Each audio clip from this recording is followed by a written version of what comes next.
Okay, this one is inspired by some lines of a poem that I read called The End of Summer by Shannon Georgia Shawbrook. And the lines are, the summer days are fading as they must from endless hours to short and fleeting light. And it's called Afternoon Break.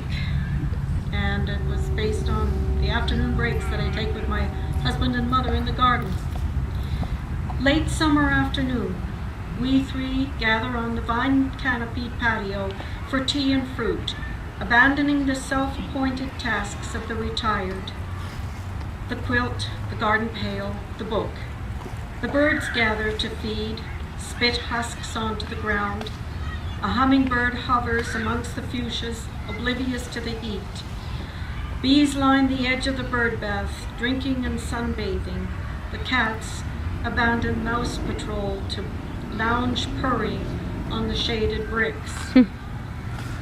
We talk of world events, our sleepless nights, compare aches and pains, reminisce over past seasons, past cats, admire the vibrant palette, ignore the wilted plants that have run their time, the shadows creeping across the colors, lengthening more quickly towards twilight, the evidence of summer's gradual retreat. Like the hummingbird, we linger in suspended animation, drinking the moment, wondering how many more summers in this garden, saying only, heaven can wait. It is based on a sentence I served in an office once upon a time, well, on my way to other things. It's called Secretary. The woman in the next office wears her two bosses like sackcloth and ashes. She trained them both, cheering each through the adult day terrors. Is it always like this around here? And each in turn, her purpose served, withdrew, leaving her in the blank secretarial space they assigned to her. Now the dust from her carefully vacuumed soul settles quietly into the corners of her polished, sculptured smile.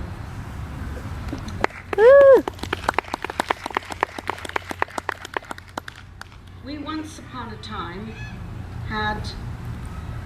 went through a period where people dropped in at will, any hour of the day. It drove me nuts. And this one's called Home Sweet Home.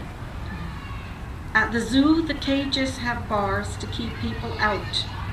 The animals don't have to make conversation, postpone meals, suspend their animation, or face exhausted mornings because of insomniac visitors. I am on a waiting list for a cage at the zoo.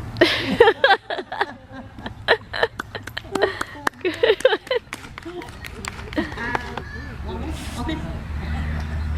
This one is called Fired for Absenteeism, and it will explain itself.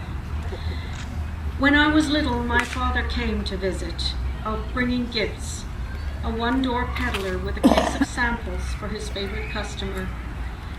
When I was older, I heard girls always turn to their fathers. I turned and found only boxes full of gift shop souvenirs and darling daughter birthday cards.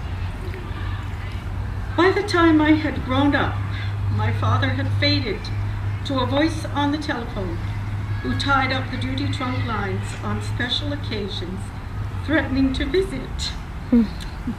Thank you.